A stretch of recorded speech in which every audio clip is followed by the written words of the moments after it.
If you're planning to buy a home in the Pittsburgh market, one of the most important factors and one of the most important things you need to figure out first is what type of financing that you plan to do. That's why so many people say, have you been pre-approved yet? Because most people think you just get a pre-approval and they say you're good to buy a house and you get a loan, kind of like a car. You're qualified at $50,000. When it comes to mortgage financing, there are multiple types of financing terms and programs that you can qualify for, and they ultimately have different outcomes, different programs, different seller assist, financing structures, interest rates. And today we're going to talk about the main three that we see a lot in the Pittsburgh market: VA financing, FHA financing, and conventional financing. We're going to talk through the differences of those. Obviously, VA financing is something for veterans. You need to be a vet in order to qualify for VA financing.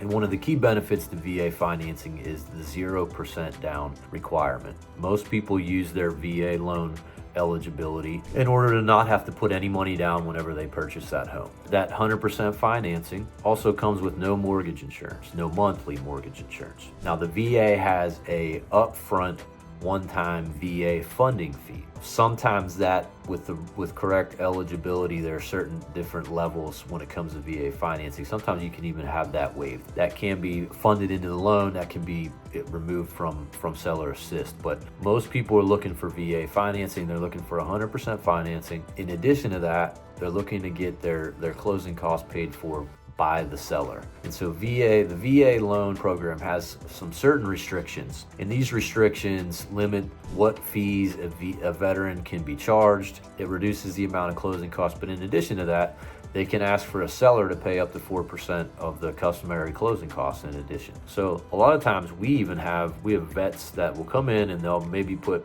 $5,000 hand money in escrow, and we get their closing costs paid for by the seller. They do 100% financing, and really they're getting a check back at closing, which is crazy, really. So you can VA financing, if you're eligible for it, you can get into a home for basically next to nothing. One of the reasons that sometimes sellers are a little bit more hesitant with VA or FHA financing are there's an appraisal requirement that happens, right? And any financing, conventional, VA, whatever it is, you're going to have an appraisal done. The bank wants to make sure that the value's there. However, with VA financing, they're going to look at the home itself. They're going to make sure that the electrical is safe. They're going to make sure there's no peeling paint. There's handrails. It's habitable. It's structurally sound. There aren't water issues in the basement, things like that. And so a lot of times, in order to qualify for that loan and in order to close, they put it on the seller to make those repairs. And so sometimes these are things that maybe sellers are a little bit more hesitant. That's one reason why conventional financing,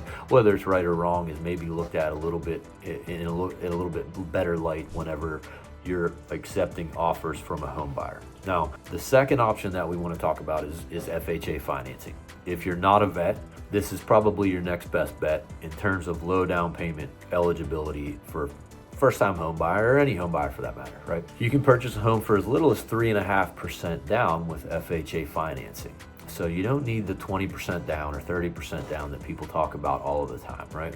And with FHA financing, you can a lot of times qualify for a really good interest rate, even if your credit score is a little bit lower. They have a little bit more leniency on credit and income, and they allow their debt to income ratios to go a little bit higher. Now, one of the downsides with FHA financing, similar to VA financing, anytime you're getting a government loan, there are some appraisal restrictions, and what we see a lot in our market are peeling paint, chipped and peeling paint for homes that are older than 1978. We see handrails are missing, fire-rated doors between a garage and a home. We have a lot of homes that don't have those. They require that to be installed. GFCI outlets. There are always some restrictions and requirements when it comes to FHA financing. That's why it's important, if you're working with a professional that knows the financing options, this is one of the reasons we want to know up front what type of financing that we're doing and that you are planning to work with, so that we can properly take into account these things when we go to submit an offer. But again,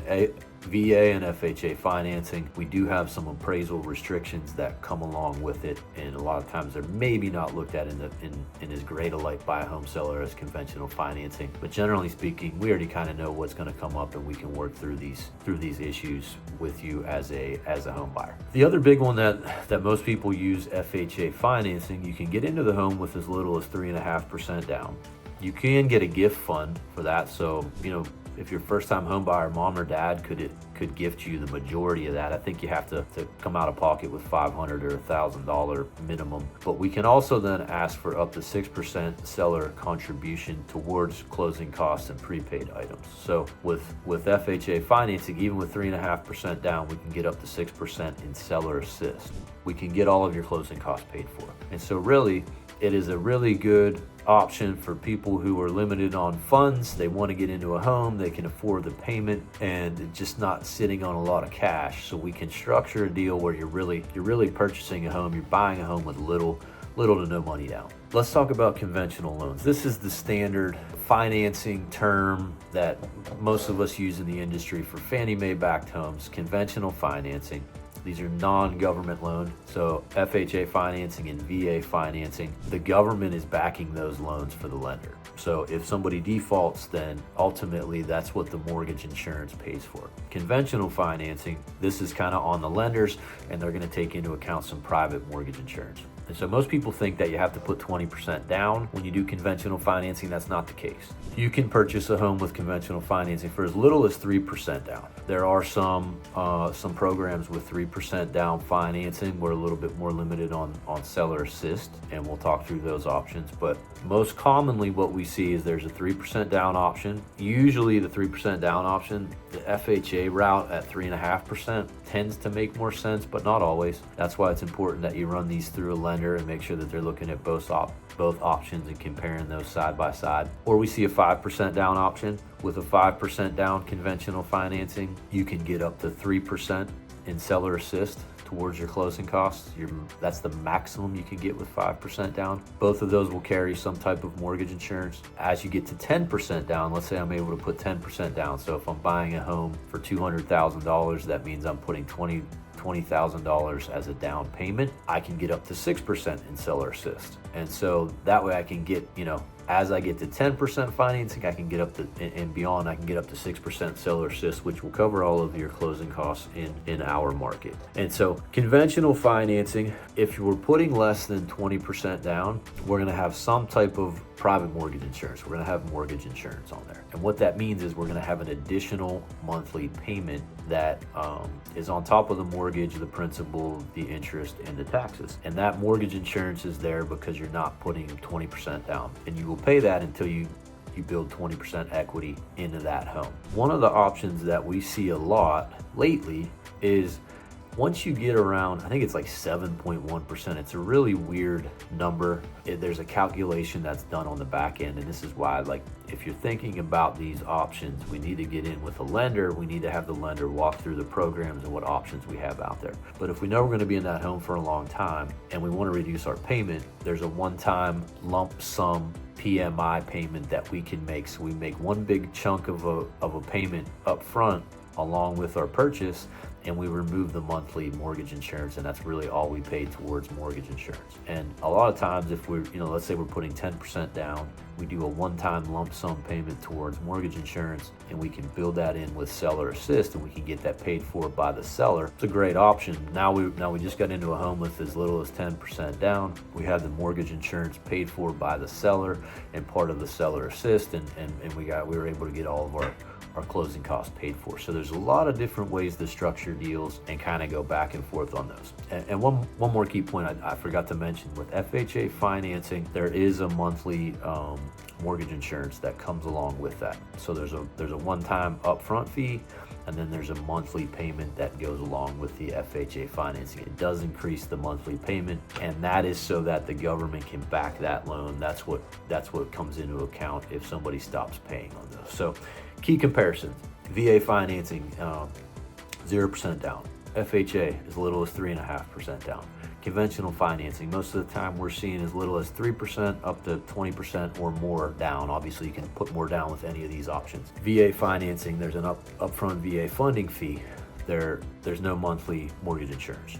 FHA, there is a mortgage insurance premium that you pay monthly. Conventional, we can get rid of that option by putting 20% down, or we can pay an upfront lump sum mortgage insurance option, or we pay monthly PMI until we build 20% equity into that home. FHA financing, we can get 6% seller assist. VA financing, we can get up to 4% seller assist. Conventional financing, we can get 3% in seller assist or 6% or more over 10% down payment. From an appraisal standpoint, we're going to have a little bit different. There's a little bit stricter requirements when we get into VA financing and FHA financing. First, conventional financing is a little bit more lenient. You know, the best fit, obviously, VA financing, you have to be a vet to qualify. So hopefully that clears up some of the financing options that you have available to you. If it's something that you're thinking about or you're considering buying and you want to get in touch with somebody, you want to find out what options you have available to you, reach out to us. We can refer you to one of our lenders. Reach out to a home lender, tell them you want to talk through the different options that you have available to you. That way, when it does come time to buy, your real estate professional knows what program, how to properly structure the loan, how to set you up for success with that home purchase. And if there's anything that we can do to walk you through that process, obviously feel free to reach out to us anytime. We're here to help. Thanks.